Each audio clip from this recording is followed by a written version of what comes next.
Hello family, good morning, good afternoon, good evening, depending on your geographical location.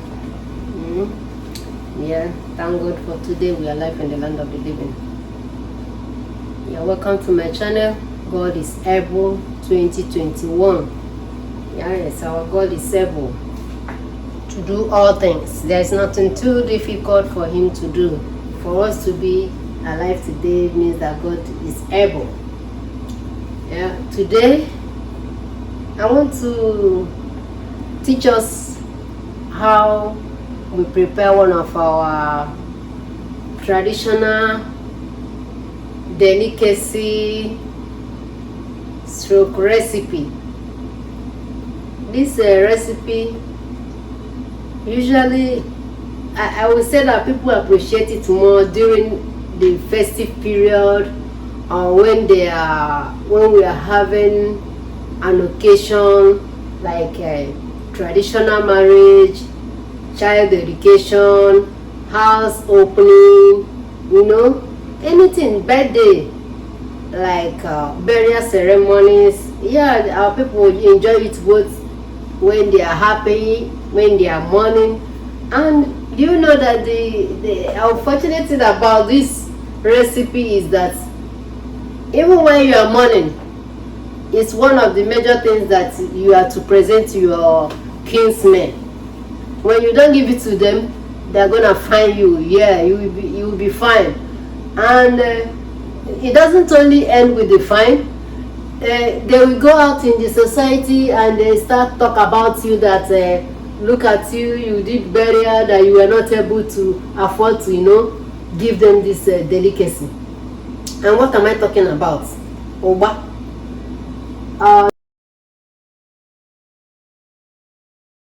My people, the English name for this delicacy I'm about to teach you how we go about preparing it for the final consumption is African oil bean. Yeah, this is not the seed. Already this one has been prepared for consumption. It comes in seed. I'm gonna give us the picture of how the seed looks like. Before it gets to this stage, they would have harvested the seed, cooked it for like 3 to 4 hours. It's a very hard seed. I don't know why the seed is like, but when you touch it, the seed is naturally soft. But from our parents, they said before it takes long for the bean to cook very well. So before it gets to the eating stage, and if you don't cook it very well, it's bitter. So it's better when you cook it and it cooks very well. The bitterness in it will go away. So at this point, they've cooked it, process it. After cooking it, you have to slice it to this stage. You can slice it with your grater. My people, they have a traditional instrument they used to slice it. I've forgotten the name. Maybe I'll get it and also tell you. They use that instrument, as well as sometimes some people use razor blade. Some people use an ordinary knife. But in this modern time, nobody wants to suffer so much. They can use the grater, to grate it. So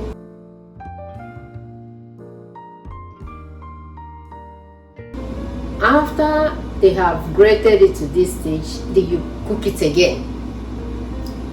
Usually we eat it fresh. So after cooking it, you just leave it for like 3 to 4 days for it to ferment further.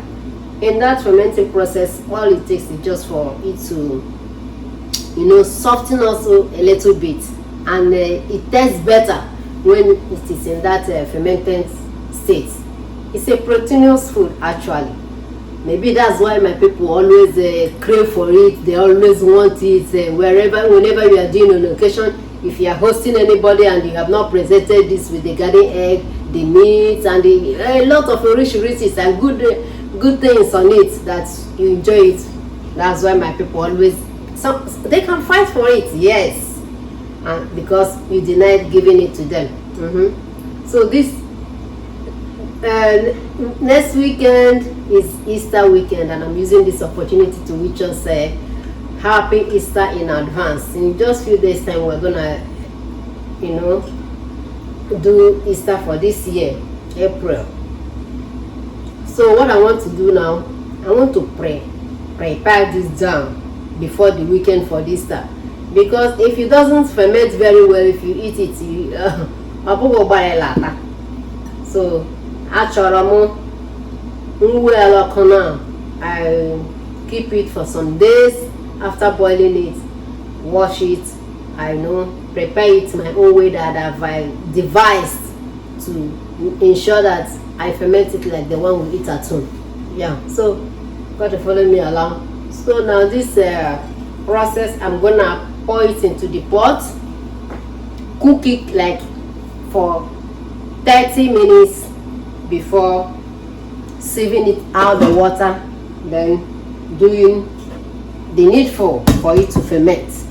Usually I ferment mine like 3 to 4 days. So when it ferments, I'll also show you how it's gonna come out. And also I want to pre-boil this.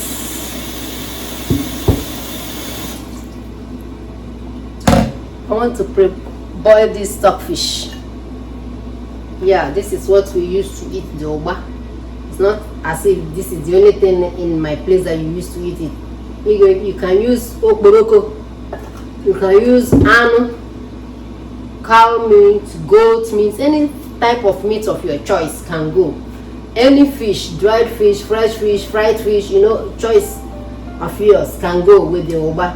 So I know that my taste boy is telling me that I'm gonna add cow leg to it, so that I don't have it for now. I'm gonna go to the store to get it, to get the cow leg, cook it. You'll see how we're gonna prepare this proteinous food that will nourish your body. This meal is from beans family, so it's going to be precious as we go along. So let's dive into the cooking. Let's dive into the cooking proper. So I cook it like 40 minutes. I'll come back. Welcome back. This is me coming back after 40 minutes. So see how far we are doing with the cooking. You see, you can see it. The whole thing is softened because I have tested it already. Yeah, I tested it off camera. Very soft. Yeah. So at this point, I'm going to sieve out the water, pour it into my container where I'm going to preserve it till the day we are going to eat it. But before the day I'm going to prepare it for eating, I will have to ferment it. It has to go through fermenting process for it to soften further. So usually in the village, what they do or how they preserve it is I'm gonna tell us about that in a jiffy. Okay? So family, I've grabbed my sieve. This is my sieve. I will sieve it now. Ugba. Our ugba is getting ready. Yeah. After sieving it,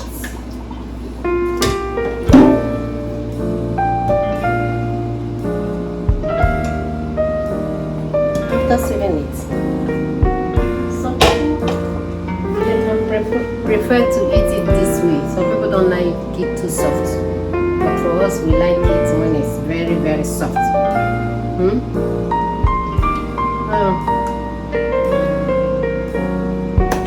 The next step is for me to wrap it. I'm gonna use a foil paper to wrap it. Let me grab it. This is my foil paper. My foil paper. Just put it inside this bowl so that it's easy for me to wrap. In the village, how they usually preserve it? Normally they preserve it with fresh leaf, fresh plantain leaf, fresh banana leaf, fresh cocoyam leaf, all these leaves that have a broad edges, wide enough to contain as much as they want to. Then there's also some native leaves that they go inside the bush to pluck that they used to use to wrap it. Some other thing they call it I've forgotten the name of that particular one that people that do sell this in the markets that they usually use to wrap it. There's a name they call that Apunumbe. So I don't know what other people call it here. And also you can use which other leaf can come handy that day. Usually they use fresh leaf, but since I don't have access to that where I'm living, and as a mother woman that I am, I have to devise means to do my prepare my traditional meals, and it comes out exactly that same way. So I've tried it before now, twice or more, before I decided to come show us that this is workable. For those of us that are abroad, that have been looking for a way to process Ugba and still get the same content that you usually get at home. So this is it. I'll pour it inside the foil paper. Usually in my village, when you do this, spread a little salt on it. Some people don't add salt, but my mom, the way she's talking, she adds salt. I think the adding of salt is to preserve it and to also hasten the fermenting process. So like this, I wrap it up. Not in any particular form or shape, but if you want to design, okay. Oh, sorry. You're not seeing what I was saying. Sorry. I didn't know that I was busy. So what I just did was, I just poured our oil bean into the foil paper. It's sweet. Thank you.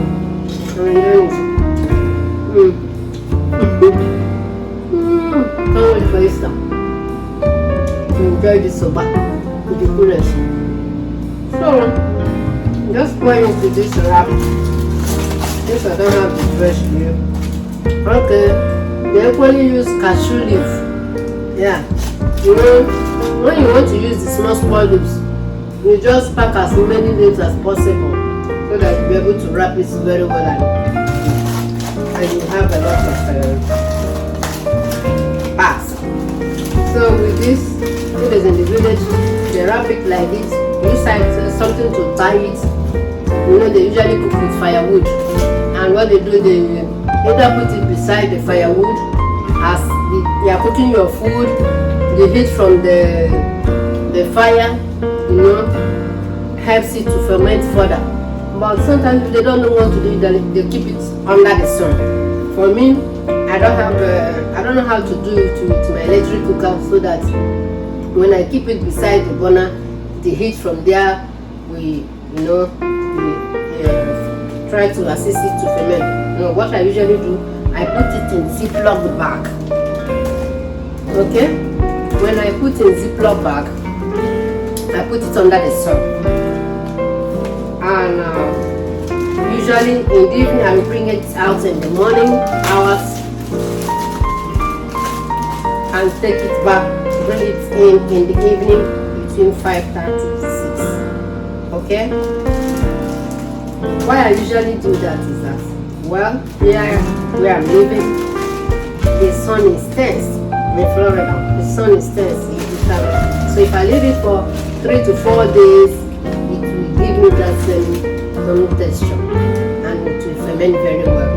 So what I'm gonna do now with this, I put it in a container. Okay, keep it in front of my veranda. Some people may say, oh, I'm living in an apartment, in a condo, how can I keep this in my food? What I'm going to keep it outside? It is your surrounding. You keep it clean, you keep it neat. So what stops you from keeping, putting it in front of your house, your balcony, your veranda, whatever? Then you can sit outside there, as long as you have, package it, try, cover it very well. I don't think there's any house that jams or whatever will, spend time. So just leave it like this until 4 days. We are gonna come back to share with us what we did with it. Okay, thank you for coming by. For my returning subscribers, thank you so much. God keep blessing you. Okay, thank you. For those of us that are coming for the first time to my channel name is Goodliving2021, and I know that our God is able. Yeah, He's able to do that thing that you're believing Him for. Please kindly like, subscribe, comment and share. Become a full member. It doesn't cost you anything to become a full member of this family. Yes, I want you to be part of this. And our family, you are welcome. Share your opinion, share your thoughts, teach me.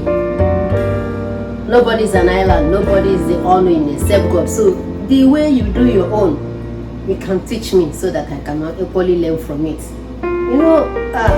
I think there's somewhere I saw a comment that food is a universal language. It's food that binds the entire world together. We have our different ways of making our food, and at the end of the day, when we eat it, it nourishes our body, soul and spirit. So likewise, every other person or every other people in whatever race or country they are, they have different foods they eat. And there's nothing wrong in us testing this food and see how it feels and getting the most important, that's the nutritional content. So I will also ask us to try to get this food. It's very nutritious, proteinous. Yes, you can search it online. African oil bean, Ugba. See the nutritional content for yourself. Hi family. So this is our Ugba. After 3 days of staying in here under the sun for complete fermentation process. Okay, so we're gonna prepare it this Easter and eat the goodness of the Lord in the land of Nigeria. So this is it. This is my balcony. I'll keep it here like from 8 a.m. till around 5 p.m. for 3 days. And the fermentation process will be complete. Yeah, so for those of us